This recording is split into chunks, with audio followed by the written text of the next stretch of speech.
So this is going to be our lesson on the second half of 4.7 for PreCalc, and apologies in advance, my prior lesson, I was supposed to get through law of sines and cosines, and then I interrupted my video with twice with issues. So instead of re-recording the whole video, I'm just going to start our second part with law of cosines, and then we're going to continue on to 4.7 part 2 in our notes. So if you need to fast forward through this video to get to the area formulas that are coming up on part 2, then go right ahead.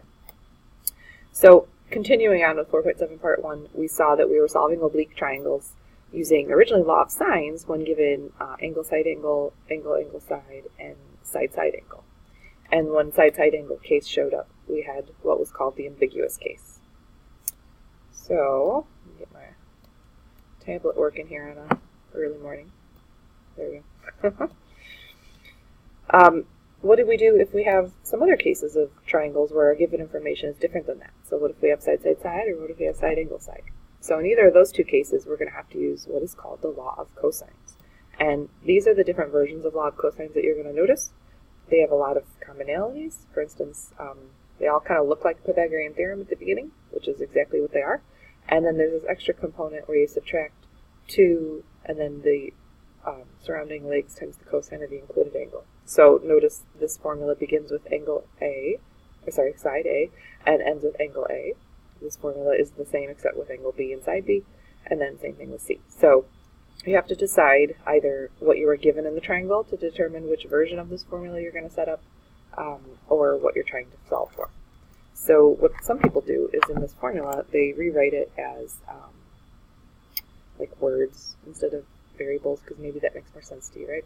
So the opposite leg would be this guy over here, and then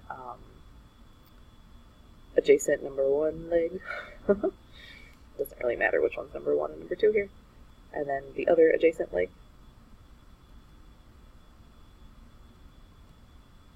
and then minus 2 times adjacent number 1 leg again, times adjacent number 2 leg again, times the cosine of the included angle.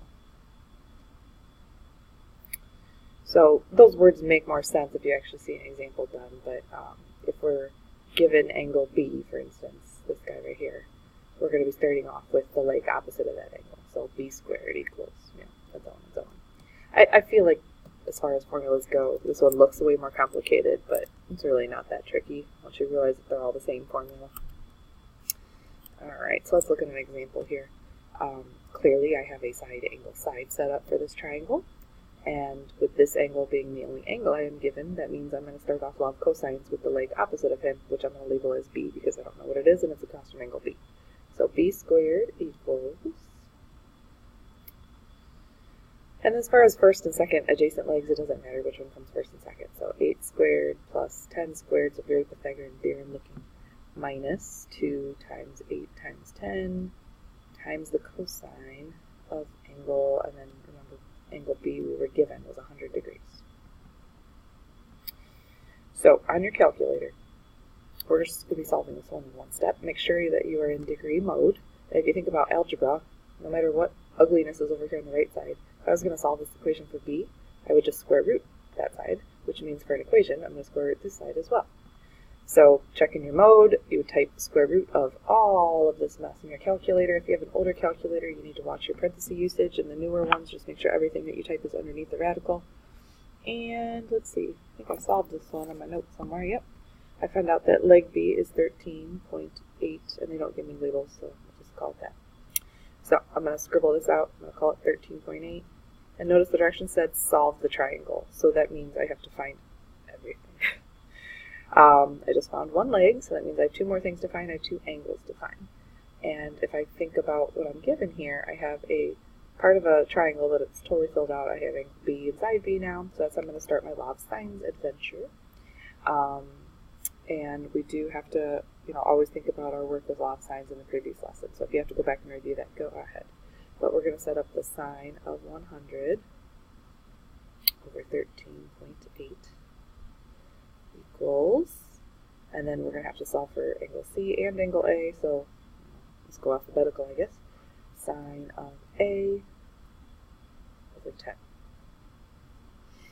Alright, and for the sake of time, I'm going to just write my shorthand notes here. On my, again, degree mode, on my calculator, I would have multiplied these together. And then I would have divided by 13.8. You need to hit enter after this step, right? Because our final step is to undo the sine function, so you're going to be applying the inverse sine function to that little decimal. And we get angle A to be 45.5. Oops, that's what I wrote. 45.5 degrees. Now, because you had to use the inverse sine function, that tells me that we had one of those weird possible ambiguous case things showing up. So, man, my technology is not working today. Alright, 45.5 degrees. I have to consider the possibility that there might be another triangle where angle A is the supplement to 45.5. So if I do that, and I do the supplement of 45.5, I get 134.5, and that's not going to work for my triangle, because this angle was very large, 100 degrees. So if angle A is actually going to be 134 whatever degrees, that's too big, that's not a triangle. So I don't have to worry about that ambiguous case in this example. So angle C, well, I think I said earlier I have to set up law of sines twice. That's not true, because don't triangles add up to 180 degrees? You could set up law of sines twice. I'm not going to, though. 180 minus 100 minus 45.5 gives me 34.5. It's Monday morning, and I don't trust my mental math. So I'm referring to my notes, but I already keyed up everything. Alright, so that's a solving triangle for law of cosines. Not too bad, right? So what happens if you have side, side, side? So the setup is similar. There's a little note here that if you're like given a choice, who should you solve for? I want you to solve for the largest angle first. And remember, the largest angle is going to be across from the largest side in your triangle. Now, someone already drew this triangle. Obviously not me, because there's no way I would have made it look right. But angle C is across from the largest side. So he's the one I'm going to solve for. So this time, I know the opposite leg is 28. So 28 squared equals, and then again, order doesn't matter in this next part, commutative property and all that. And then we have the cosine of angle C. No idea what that is. So now, if I think about my math, what I would have to do on my calculator, I would start with 28 squared, and then I'm going to subtract these two things over. So we're going to subtract 12 squared, and we're going to subtract 20 squared. How you do that, I don't care. I didn't write down my intermediate work, of course, bad teacher. So you're going to get some number here. You're going to hit enter. And the reason we hit enter here is because I'm going to switch operations, so I need to have like a working solution that I'm working with. So whatever this number is, keep it on your calculator, and then we're going to divide it by the next three numbers. So to divide it by a -2, a 12, and a 20. Make sure that's a -2, and then we're going to divide that by all those things. So whatever this guy is, divide it by -2, also divide it by 12, and also divide it by 20. If you don't like the three divisions like that, you can use parentheses and multiply them together, I suppose. Some people like to group everything together, and I don't know. You guys know me, I'm lazy. So hit enter here. You're going to get some weird little decimal. And then the last thing you have to do is undo the cosine function by applying, I should use a different color, by applying the inverse cosine to whatever this little decimal is. So inverse cosine of, and you can use that little ANS answer trick. And, assuming everything got typed correctly, I got angle C to be 120 degrees. So, pause the video. Please try typing that in. That's probably the most challenging part of law of cosines, is just knowing exactly what to type in. Most common mistakes when doing this are children not including the negative with this too. The other issue is we get so sign happy that we've typed law of sines 1,000 times and we keep hitting the sign button. Sometimes we just simply pick up the wrong trig function when we do inverse cosine, so watch out for that. Well, I don't think we're done with this question, right? They want us to solve the triangle. Oh, bummer. Alright, 120 degrees right here. Alright, now I can set up law of sines because I have C all filled out.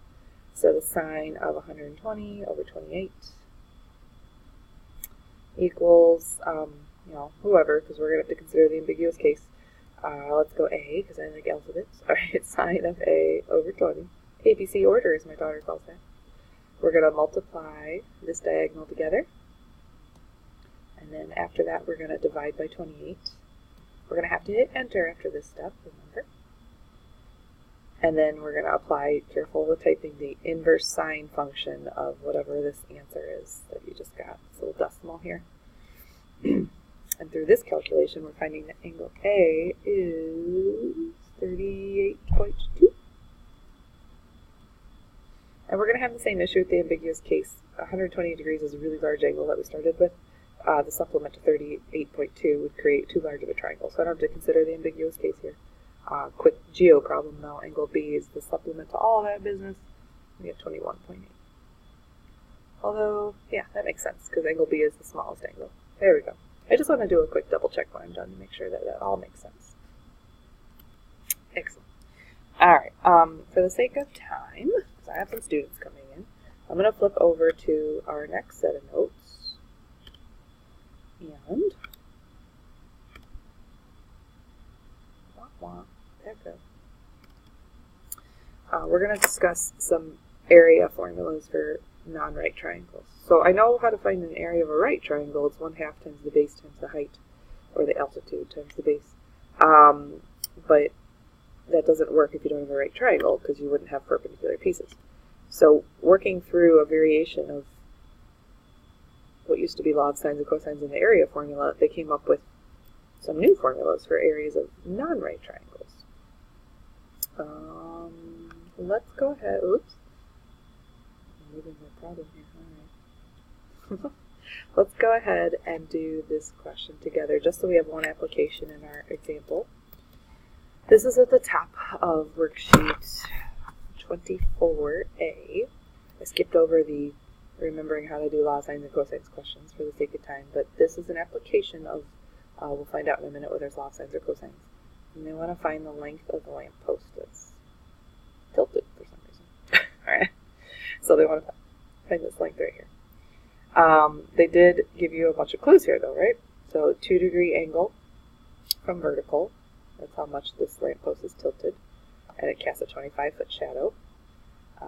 The lamp post, the top of the lamp post, angle of elevation, I think I cut off some part of the problem there, 45 degrees right down here. So, here's what I'm thinking. We have a right triangle hidden in this picture, right? So, I'm thinking if we could say this angle is 92 degrees. Are we okay with saying that? Because it was 90 plus 2 degrees? Alright. And then we have an angle, and then side, okay. Angle, side, that's what we have. Angle, side. So if I think about angle, side, that's not law of cosines, the one we just got done doing, that's law of sines. So, we do have to do one little geo problem though, guys. In this larger triangle, I need to figure out this angle. 180 minus 92 minus 45 is 43 degrees, according to my key. And the reason I need that angle is because I need to use this length of 25 in my law of sines proportion, so I needed to know his angle to get the proportion started. So we're going to set up sine of 43 over 25, the leg across from it. And then if I'm trying to find x, let's go ahead and use sine of 45 over x. I think that was the most efficient way to do this question. Sometimes you have to do some right triangle trig and find another part of the triangle, but not in this case. So multiply 25 times sine of 45, make sure you close your parentheses here, and then divide by the sine of 43, and I'm getting a length of 25.9 feet. Alright, so next review of log sines there. This is a fun formula. Herons Formula. Alright, so, to be named a formula after. So, the area of a triangle, if you know all the sides, is this formula right here. It's the square root of s times s minus a times s minus b times s minus c. Now, what is s? S is called the semi-perimeter. Basically, when you look at a formula in geometry or any math class, actually, it's just the simplest version of what they can work through. So they derived the formula using other formulas, and then they kind of simplified the crud out of it until they provided you with what is the simplest version. So, our first step in using this formula is to find the semi-perimeter, and then we're going to square root this mess, where a, b, and c are just the sides of the triangle that we know. And I'm going to show you how to store stuff in your calculator, but you don't have to use it. It's just, it requires, I don't know, some people think it's less typing, some people don't care, so it's up to you. So this example here, they found the semi-perimeter. So they took all the sides, added them up, found the perimeter, and then cut it in half, and found out that that was 67.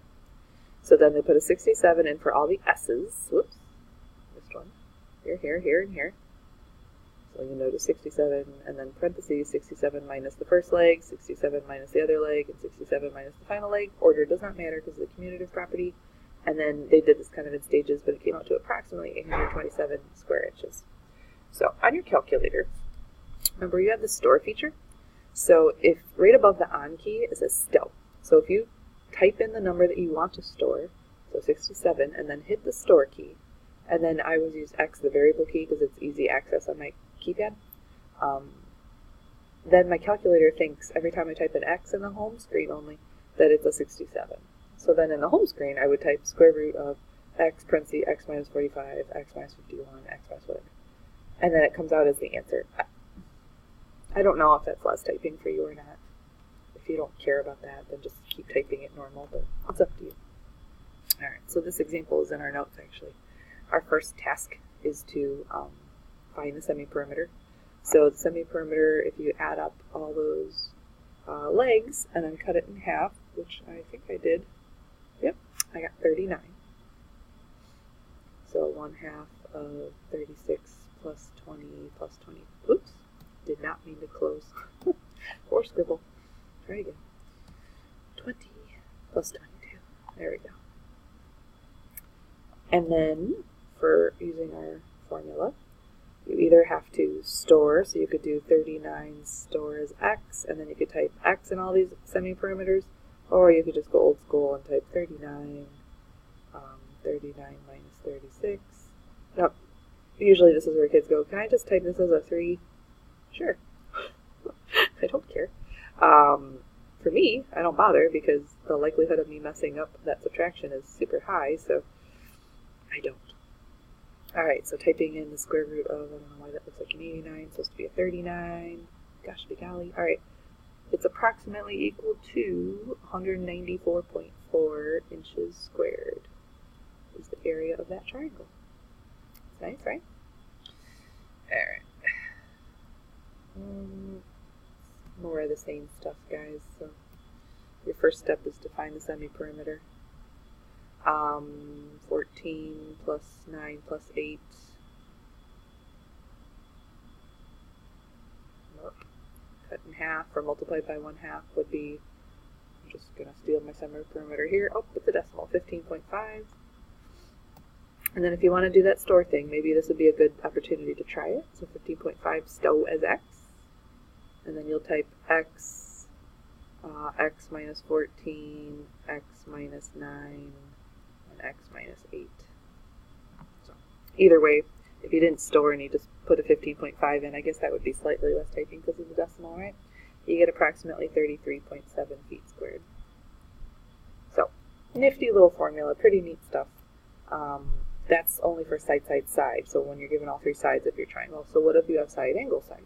Well, then you use this neat little variation of something with the sine function, where it's 1/2 times the two legs you're given, obviously, and then times the sine of the included angle. So notice, just like with law of cosines, they have this like variety of stuff going on here. So again, this is the simplest version of that area formula, so just learn to love it and be happy that some mathematician in the past came up with this so you don't have to. Let's look at number 8, and then number 9 starred. I wonder why that is. I guess we'll find out in a moment, huh? Alright, so angle, okay, RST, should always try to draw a triangle because I think we'll see on number 9 why. Angle R is 50, and then the two sides are, let's see, S is 12 and T is 14. So we do have a side angle side set up. So we're going to use our formula for area that says it's 1/2 times the two legs times the sine of the included angle.